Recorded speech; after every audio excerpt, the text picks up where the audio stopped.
Hello everyone, कैसे हैं आप सब लोग। आज हम करेंगे 19 अगस्त के इंपॉर्टेंट करंट अफेयर। जो भी लोग ये चैनल पहली बार देख रहे हैं, आप इस चैनल को सब्सक्राइब कर लीजिए, क्योंकि ये सीरीज इतनी इंपॉर्टेंट है। अभी हाल ही में जो आपके एग्ज़ाम जेके एसएसबी ने कंडक्ट करवाए हैं, जो एग्ज़ाम कंडक्ट हो रहे हैं, उनमें मेजॉरिटी क्वेश्चंस वो हैं करंट अफेयर्स के जो हम लोगों ने यहाँ पे डिस्कस किए हैं। तो ये सीरीज़ बहुत इंपॉर्टेंट है आपके फ्यूचर एग्जाम्स के लिए भी। एसएससी में भी इनफैक्ट ये क्वेश्चंस पूछे गए हैं अभी हाल ही में जो एग्ज़ाम कंडक्ट हो रहे हैं सीजीएल और सीएचएसएल का। तो ये सीरीज़ उसी तरीके से मैं लेके आपके लिए आता हूँ ताकि आप लोगों को हेल्प हो, और जो भी आपके बैंकिंग एग्जाम्स होंगे आपको वहाँ पे तो दिख ही जाएगा कि किस तरीके से क्वेश्चंस करवाए जाते हैं यहाँ पे। तो इसी के साथ एक और चीज़ आपको बता दूँ, जो भी लोग हमारे साथ जे से हैं, आप लोग जे का कोई भी एग्ज़ाम, अगर वो आपका फिर असिस्टेंट रजिस्ट्रार हो, फाइनेंस अकाउंट असिस्टेंट हो, ग्रेजुएट लेवल यानी कि एसआई फाइनेंस हो, जूनियर असिस्टेंट हो, या फिर पटवारी जेएसए जेई, तो आप किसी भी एग्जाम के लिए प्रिपेयर करें, अगर आपको उनके डिटेल नोट्स या फिर मॉक टेस्ट चाहिए या सेक्शनल टेस्ट चाहिए, तो आप लोग ऑलिव बोर्ड की ऐप को डाउनलोड कर सकते हैं प्ले स्टोर पे जाके। वहाँ पे आप लोगों को सब टेस्ट दिख जाएंगे, यहाँ पे आप लोग देख सकते हैं डिटेल नोट्स दिख जाएंगे। आप लोग वहाँ पे कोड यूज़ कर लेना SSS, आप लोगों को 20% का डिस्काउंट भी मिल जाएगा। तो ये आप लोगों के लिए है जो भी तैयारी कर रहे हैं, क्योंकि अब टाइम आ चुका है आप लोगों को टेस्ट देने का। तो आप लोग ये टेस्ट देना शुरू कर दीजिए अपने एंड पे, और अपने आप का स्टेट रैंक यहाँ पे आप लोग चेक कर सकते हैं। तो चलिए स्टार्ट करते हैं आज की क्लास को। सबसे पहला क्वेश्चन यहाँ पे जो है ये काफ़ी इंपॉर्टेंट है। जो सेकंड फेज है संवाद स्कीम का, अब ये संवाद है क्या, तो ये है support advocacy and mental health intervention for children in vulnerable circumstances and distress. ये जो फुल फॉर्म है ये बहुत इंपॉर्टेंट है, आपको पता होनी चाहिए। एग्जाम में क्या होगा, एग्जाम में ज़रूरी नहीं है आपको इस तरीके से क्वेश्चन पूछा जाए, आपसे एग्जाम में पूछा जा सकता है एम स्टैंड फॉर इन संवाद, क्या है एम संवाद प्रोग्राम में एम। तो ये चीज़ें आपको याद रखनी है, इसको नोट डाउन कर लीजिएगा। पीडीएफ आपको जब टेलीग्राम में सेंड करूंगा तो आपको मिल ही जाएगी। तो ये कौन से मिनिस्टर ने भी हाल ही में सक्सेसफुल कंप्लीशन किया है 1 साल, और ये जो प्रोग्राम है ये अभी हाल ही में बेंगलुरु कर्नाटका में हुआ है। तो आपको इनका नाम यहाँ से आप गेस भी कर सकते हैं, आप लोग देख सकते हैं मेंटल हेल्थ और चिल्ड्रन यहाँ पे लिखा हुआ है। तो ये किया गया है स्मृति ईरानी के द्वारा। स्मृति ईरानी इस समय जो है वो women and child development minister हैं। सबसे इंपॉर्टेंट है इनकी कॉन्स्टिट्यूंसी कौन सी है, इनकी कॉन्स्टिट्यूंसी है अमेठी, जहाँ पे पहले कांग्रेस हमेशा जीतती आ रही थी, बट बीजेपी ने इस बार इन्होंने वहाँ पे हराया। और ये जो पूरा प्रोग्राम है ये कहाँ पे कंडक्ट हुआ है, ये हुआ था बेंगलोर कर्नाटका में। कर्नाटका में आपको याद रखना है 2 चीज़ें, एक तो आपकी खेलो इंडिया यूनिवर्सिटी गेम्स का जो सेकंड एडिशन है वो कर्नाटका में खेला जाएगा, आपको ये याद रखना है। और साथ ही साथ कर्नाटका का एक गवर्नमेंट स्कूल है जिनके स्टूडेंट्स ने सैटेलाइट लॉन्च की है। तो ये चीज़ें आपको मैं पुराने करंट अफेयर्स भी साथ साथ में बताते रहूँगा ताकि आपको याद रहें। बात करते हैं नेक्स्ट क्वेश्चन के ऊपर। अभी हाल ही में टाटा पावर सोलर ने रिसीव किया है 50 megawatt solar PV and 50 MWH battery storage project worth 386 crore. किस जगह में किया है ये अभी हाल ही में, तो ये किया गया है लेह में, यानी कि लद्दाख में किया गया है। लद्दाख को आप लोगों को बता दूं कि कोशिश ये चल रही है लद्दाख में रिन्यूएबल एनर्जी को लेके काम किया जा रहा है बहुत ज़्यादा स्पीड से, जिसमें अभी एक ग्रीन हाइड्रोजन मोबिलिटी प्रोजेक्ट भी यहाँ पे लगाया जाएगा। ये जो मोबिलिटी प्रोजेक्ट है लद्दाख में कौन लगा रहा है, तो ये लगा रही है एनटीपीसी। आपको ये भी याद रखना है रिन्यूएबल एनर्जी लिमिटेड, इन्होंने लगाना है यहाँ पे प्रोजेक्ट, अभी बात की गई है। और टाटा पावर सोलर भी यहाँ पे करेगा लद्दाख में। लद्दाख और क्यों न्यूज़ में था, क्योंकि लद्दाख ने सिक्किम के साथ अभी हाल ही में टाई अप किया है, किसके लिए, पूरी यूटी को 100% ऑर्गेनिक बनाने के लिए। अब ये ऑर्गेनिक कब तक बनाने की बात की गई है, तो ये की गई है 2025 में। अब यहाँ पे एक स्टैटिक क्वेश्चन बनता है आपका स्टैटिक जीके का, इंडिया की पहली 100% ऑर्गेनिक स्टेट कौन सी है, तो वो है सिक्किम। इसीलिए इनके साथ किया है, यहाँ पे जितने भी फर्टिलाइजर्स हैं या फिर जितने भी केमिकल्स यूज़ होते हैं वो सब बैन है, सारी चीज़ें ऑर्गेनिक तरीके से उगाई जाती हैं। तो इसी के लिए लद्दाख ने भी यहाँ पे किया है। लद्दाख के बारे में एक और चीज़ आपको बता दूँ, लद्दाख का डांस है शोंडोल डांस, जिसको अभी हाल ही में अवार्ड मिला है, वर्ल्ड रिकॉर्ड जिन्होंने बनाया है। लद्दाख किसके साथ एक भारत श्रेष्ठ भारत के लिए जो है पार्टनर किया है, तो वो किया गया है तमिलनाडु के साथ। तो एक भारत श्रेष्ठ भारत में जम्मू कश्मीर भी तमिलनाडु के साथ पार्टनर किया गया है, और ये भी गवर्नर इस समय है RK माथुर। तो आपको इतना काफ़ी है लद्दाख के बारे में। बात करते हैं नेक्स्ट क्वेश्चन के ऊपर। अभी हाल ही में भारत डायनामिक्स लिमिटेड ने MBDA के साथ साइन किया है एक एग्रीमेंट, जिसके तहत वो एक मिसाइल बनाएंगे। कहाँ पे? तेलंगाना में ये मिसाइल होगी। अब ये मिसाइल काफ़ी इंपॉर्टेंट है, इसका नाम क्या है पहले तो आपको ये पता होना चाहिए। दो चीज़ें आपको याद रखनी है, एक तो भारत डायनामिक्स लिमिटेड ने किसके साथ किया है? MBDA। अब MBDA है क्या? तो ये एक यूरोप बेस्ड मिसाइल मैन्युफैक्चरर है जिनके साथ इन्होंने एग्रीमेंट साइन किया है। जो यहाँ पे बनाएंगे, इसका नाम क्या है? यहाँ पे आप लोग देख सकते हैं, इसकी एक फुल फॉर्म है, आपको ये नाम याद रखना है, advanced short range air to air missile. तो ये बनाई जा रही है तेलंगाना में। तेलंगाना में कहाँ पे बना रही है एग्जैक्ट जगह? तो वो है भनूर। तेलंगाना न्यूज़ में था, तेलंगाना का एक साइट है रामप्पा टेम्पल, जिसे अभी हाल ही में 39th, ये नंबर भी याद रखना, 39th UNESCO world heritage site बनी है इंडिया की। तो अगर 40th पूछा जाए तो 40th है धोलावीरा। धोलावीरा कहाँ पे है? तो धोलावीरा है गुजरात में। तेलंगाना की पहली साइट है ये जिसको यूनेस्को हेरिटेज साइट का टैग मिला है, तो ये भी आपको याद रखनी है। बात करते हैं नेक्स्ट क्वेश्चन के ऊपर। अभी हाल ही में UN वुमेन, अब UN वुमेन क्या है? आप लोगों ने UN सुना होगा, UN है यूनाइटेड नेशन, ये इसकी ही एक सब्सिडरी आप कह सकते हैं। UN वुमेन ने अभी हाल ही में साइन किया है, किसके साथ लॉन्च किया है मिलके? अमृत महोत्सव श्री शक्ति चैलेंज 2021। एग्जाम में क्वेश्चन दो तरीके से पूछा जा सकता है। पहला तो यही है कि किसने UN गवर्नमेंट के वुमेन के साथ किया है, तो ये किया है MyGov ने। अब MyGov क्या है? यहाँ पे आप इसको माई गवर्नमेंट मत समझिएगा। MyGov किस मिनिस्ट्री के अंडर आता है? तो ये आता है ministry of electronics and information technology के अंडर।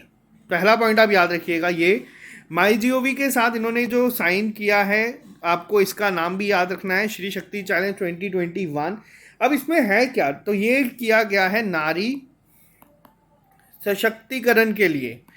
वर्ड हिंदी में ही है, तो हिंदी में यहाँ पे मैं आपको बता रहा हूँ, यानी कि वुमेन एम्पावरमेंट को ज़्यादा इसमें प्रमोट करने की कोशिश की गई है। अब इसका ये जो चैलेंज है, इसका ऑब्जेक्टिव क्या है?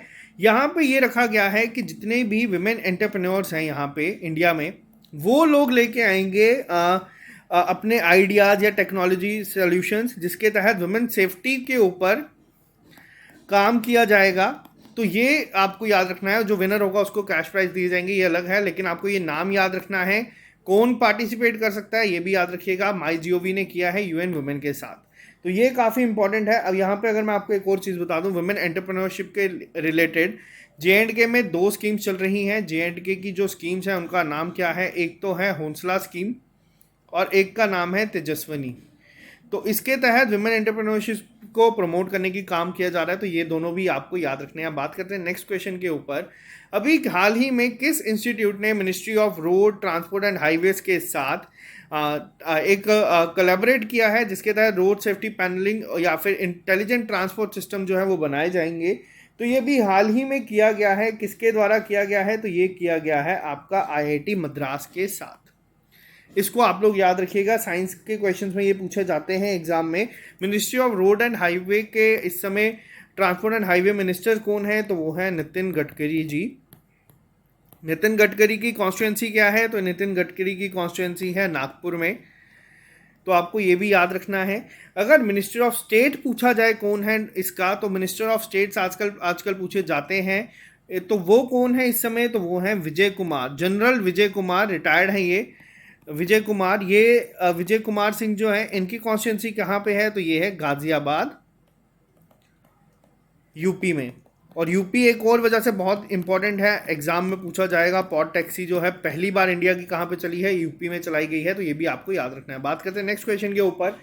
अभी हाल ही में किस ऑर्गेनाइजेशन ने रिसेंटली क्रिएट किया है एक नया एडवाइजरी ग्रुप, जिसका नाम रखा गया है SAGO, यानी कि SAGO, to study origin of COVID. COVID कैसे शुरू हुआ, इसके लिए अभी हाल ही में किसने किया है? यहाँ पे आप लोग नाम देख के भी गेस अप कर सकते हैं, तो ये किया गया है WHO। आज मैं आपको एक और अप्रोच सिखाता हूँ। मान लीजिए आप एग्जाम देने गए हैं, आपको ये क्वेश्चन दिखा, आपने नहीं पढ़ा, यहाँ पे ऑप्शनल अप्रोच आप कर सकते हैं। यूनेस्को नहीं करेगा इसको, ICMR और WHO में से कोई एक कर सकता है, UNO नहीं करेगा। अगर आपने 2 ऑप्शन कभी किसी एग्जाम में एलिमिनेट कर दिए हैं, तो आप उसका आंसर ज़रूर मार्क करके आएँ। ये आपको काफ़ी हेल्प करेगा। तो जो सागो है इसकी फुल फॉर्म क्या है, तो ये है scientific advisory group for origin of novel pathogens. तो ये आपको याद रखना है नाम। तो ये बनाया गया है कि किस तरीके से कोविड-19 शुरू हुआ है, उस सब के ऊपर ये काम करेगा। तो बात करते हैं नेक्स्ट क्वेश्चन के ऊपर। मोस्ट इंपॉर्टेंट क्वेश्चन है ये, क्योंकि आपके एग्जाम में आरबीआई से क्वेश्चन पूछे जाते हैं, रोल ऑफ आरबीआई करके। तो आरबीआई के रिलेटेड जितनी भी करंट अफेयर्स हैं वो आपको याद रखने हैं। Repo rate, monetary policy, by monetary policy, इस समय गवर्नर कौन है, हेड ऑफिस कहाँ पे है, किसकी रिकमेंडेशन पे आया था, ये सब आपको पता होना चाहिए। तो यहाँ पे क्वेश्चन क्या है, अभी हाल ही में आरबीआई ने अलो किया है किस बैंक को, जिसके तहत वो नए क्रेडिट कार्ड इशू कर सकता है 8 महीने बाद। अब यहाँ पे जो वर्ड है क्रेडिट कार्ड, ये इंपॉर्टेंट क्यों है, ये इसलिए इंपॉर्टेंट है क्योंकि क्रेडिट कार्ड आप लोगों ने देखा था अभी हाल ही में मास्टर कार्ड पे रिस्ट्रिक्शन लगा दी गई है आरबीआई के द्वारा कि आरबीआई अपने नए कार्ड मास्टर कार्ड जो है अपने नए कार्ड नहीं इशू कर सकता। सेम इसी तरीके की एक जो रिस्ट्रिक्शंस हैं ये पहले भी लगाई गई थी। ये किस बैंक पे लगाई गई थी, तो ये लगाई गई थी एचडीएफसी बैंक पे। अगर आपसे यहाँ पे क्वेश्चन पूछा जाए इंडिया का कौन सा ऐसा बैंक है जिसने अभी तक सबसे ज़्यादा क्रेडिट कार्ड इशू किए हैं, तो सबसे ज़्यादा जो मार्केट है क्रेडिट कार्ड की वो एचडीएफसी के पास ही है। लेकिन पिछले 8 महीने से एचडीएफसी जो है क्रेडिट कार्ड इशू नहीं कर पा रही थी। रीज़न काफ़ी सिंपल है, क्योंकि आरबीआई की जो गाइडलाइंस थी उस पर फॉलो नहीं कर रही थी। तो आरबीआई किसी को भी रिस्ट्रिक्ट कर सकता है नए इशू करने के लिए। तो आपको याद रखना है एचडीएफसी से बैन हटा है और मास्टर कार्ड पे ये बैन लगा है। तो ये आपको याद रखने हैं। दोनों किसने किए हैं, आरबीआई ने। बात करते हैं नेक्स्ट क्वेश्चन पे, और ये क्वेश्चन बहुत ज़्यादा इंपॉर्टेंट होगा आपके एग्जाम पॉइंट ऑफ व्यू से। कौन सी ऐसी आईटी कंपनी बनी है, ये पहली आईटी कंपनी है और सेकंड इंडियन कंपनी है। इनसे पहले कौन सी कंपनी थी, रिलायंस ने 13 लाख करोड़ रुपए की मार्केट कैपिटल जो है वो अभी हाल ही में इन्होंने क्रॉस करा है इसको। पहली आईटी कंपनी कौन सी बनी है, तो ये है टीसीएस यानी कि टाटा कंसल्टेंसी सर्विसेज। इन्होंने पहली बनी है, फर्स्ट है ये आईटी कंपनी। और अगर आपसे पूछा जाए सेकंड कौन सी है, तो ये second all over Indian company जितनी भी है उसमें बनी है। अब एग्जाम में क्वेश्चन ट्रिकी कैसे आ सकता है, एग्जाम में क्वेश्चन पूछा जाएगा इंडिया की पहली कंपनी कौन सी है जो 13 लाख करोड़ रुपए का मार्केट कैप क्रॉस कर गई थी। तो पहला कंपनी अगर पहली पूछी जाए तो उसका आंसर होगा रिलायंस। अगर आपसे पूछा जाए फर्स्ट आईटी कंपनी कौन सी है, तो उसका आंसर होगा टीसीएस। तो ये चीज़ें थोड़ा सा जो ये कीवर्ड्स होते हैं इन पे थोड़ा ध्यान रखना। कई बार क्या होता है, चीज़ें आप लोगों ने पढ़ी हुई होती हैं फिर भी एग्जाम में वो गलत हो जाती हैं। बात करते हैं नेक्स्ट क्वेश्चन के ऊपर। अभी हाल ही में कौन से मिनिस्टर ने रिसेंटली कन्फर्ट करा है नेशनल इंटेलेक्चुअल प्रॉपर्टी अवार्ड्स 2020। तो ये विनर्स को दिया गया था, अवार्ड सेरेमनी में 17 अगस्त को हुई थी। एग्जाम का क्वेश्चन ये नहीं पूछा जाएगा आप लोगों के लिए, मैं यहाँ पे क्वेश्चन पूछता हूँ। किया तो गया था पीयूष गोयल जी के द्वारा। अब आप लोगों को कमेंट बॉक्स में लिख के बताना है ये इस समय कौन से यूनियन मिनिस्टर हैं, किस पोस्ट पे ये इस समय है। तो ये आप लोगों को बताना है कमेंट बॉक्स में। मैं आप लोगों को नहीं बताऊंगा क्योंकि इनका जो अभी रीशफलिंग हुई है उसमें आप लोगों को ये याद रखना है। बात करते हैं नेक्स्ट क्वेश्चन के ऊपर। अभी हाल ही में लॉन्च की गई है 3 ऑनलाइन एप्लीकेशन जो क्या करेगी, which will make for the first time geospatial data collected by government and easily available to the citizens. तो ये किसने किया है अभी हाल ही में लॉन्च, तो ये किया गया है department of science and technology ने, यानी कि डीएसटी ने की है लॉन्च। और पहली बार ये किया गया है। अब ये 3 एप्लीकेशंस हैं, कौन सी तो मैं आपको बता देता हूँ। पहली है सर्वे ऑफ इंडिया, दूसरी है सारथी वेब जियोग्राफिकल इंफॉर्मेशन सिस्टम, और तीसरी है मन चित्रण। और ये आपको बता दूं ये सबसे इंपॉर्टेंट है, एग्जाम में इसी तरीके के वर्ड्स पूछे जाते हैं। क्योंकि आपको अगर बाकी पूछे जाएंगे यानी कि सारथी वेब जियोग्राफिकल इंफॉर्मेशन ये सब आप लोग गैस कर दोगे। मन चित्रण जो है आपको याद रखना है, ये काफ़ी इंपॉर्टेंट होगा आप लोगों के एग्जाम पॉइंट ऑफ व्यू से, ये भी इसमें इंक्लूडेड है। बात करते हैं नेक्स्ट क्वेश्चन के ऊपर। अभी हाल ही में कौन सा ऑनलाइन पोर्टल है जो लॉन्च किया गया है डॉक्टर वीरेंद्र कुमार के द्वारा। अब याद रखना डॉक्टर वीरेंद्र जो है वो सोशल जस्टिस मिनिस्टर हैं इस समय इंडिया के। इन्होंने ऑफर किया है सोशल डिफेंस कोर्सेज इस ऑनलाइन पोर्टल पे। तो इसका नाम क्या है। अब यहाँ पे 2 चीज़ें हैं, एग्जाम में आपको ज़रूरी नहीं है यही क्वेश्चन पूछा जाए। एग्जाम में आपको ये पूछा जा सकता है कि वीरेंद्र कुमार इस समय कौन से मिनिस्टर हैं। तो ये चीज़ें मैं आपको साथ साथ में बताता हूँ, एग्जाम में आप लोगों को दिखती है, आप लोगों को स्ट्राइक करती है, तो आप लोग इसका आंसर कर देते हैं। सोशल जस्टिस जो इस समय है मिनिस्टर, वो है वीरेंद्र कुमार। इन्होंने कौन सा ये पोर्टल लॉन्च किया है? तो इस पोर्टल का नाम है तपस। अब ये तपस होता क्या है? तो तपस की फुल फॉर्म है training for augmenting productivity and services. तो ये आपको तपस की फुल फॉर्म भी याद रखनी है। ऑब्जेक्टिव क्या है? इसके तहत ट्रेनिंग दी जाएगी जिससे कि जो नॉलेज है वो एनहांस हो सके, स्किल जो है वो ज़्यादा डेवलप हो सके पार्टिसिपेंट के अंदर। तो ये आपको याद रखना है। बात करते हैं नेक्स्ट क्वेश्चन के ऊपर। अब ये क्वेश्चन मैं आपको देता हूँ होमवर्क, और आपको इसका आंसर करना है ऑप्शनल अप्रोच के साथ, या फिर मैं आपको यहीं पे ऑप्शनल अप्रोच सिखा दूं। मैंने आप लोगों को एक चीज़ सिखाई थी, मैंने आपको कहा था कि कभी इस तरीके के क्वेश्चंस दिखे अगर आपने नहीं पढ़े हुए। अब क्वेश्चन क्या है? कौन सी स्टेट ने लॉन्च किया है? राजीव गांधी ग्रामीण भूमिहीन मजदूर न्याय योजना। तो ये क्या है? लैंडलेस वर्कर के लिए ये लॉन्च की गई है। अब अगर आपको इसका आंसर करना है एग्जाम में, किस तरीके से आप करोगे? ऑप्शनल अप्रोच से। अगर आपने नहीं पढ़ा हुआ, ये आप लोग पहली बार देख रहे हैं, देखो मैंने आपको चीज़ बताई थी, राजीव गांधी के नाम से अगर कोई भी स्कीम आती है तो वो ऑब्वियस है वो स्टेट कभी लॉन्च नहीं करेगी जहाँ पे बीजेपी रूल कर रही है। तो ये क्या आता है? ये आती है आपकी ओवरऑल नॉलेज कितनी है, आपको कितना आप लोग चीज़ें समझ रहे हैं। तो देखिए यहाँ पे आप लोगों को पता है उत्तर प्रदेश कभी नहीं करेगी, मध्य प्रदेश कभी नहीं करेगी, बिहार भी नहीं करेगी। तो आंसर इसका ऑटोमेटिकली छत्तीसगढ़ आप मार्क कर सकते हैं। और इस तरीके से ही आपको ऑप्शनल अप्रोच पे जाना है। तो ये चीज़ें आपको बहुत हेल्प करेगी एग्जाम में। अगर आप लोग एग्जाम में जाते हैं, 2 क्वेश्चन अगर आप लोग एलिमिनेट करते हैं, उसको ज़रूर आंसर मार्क करके आया करें।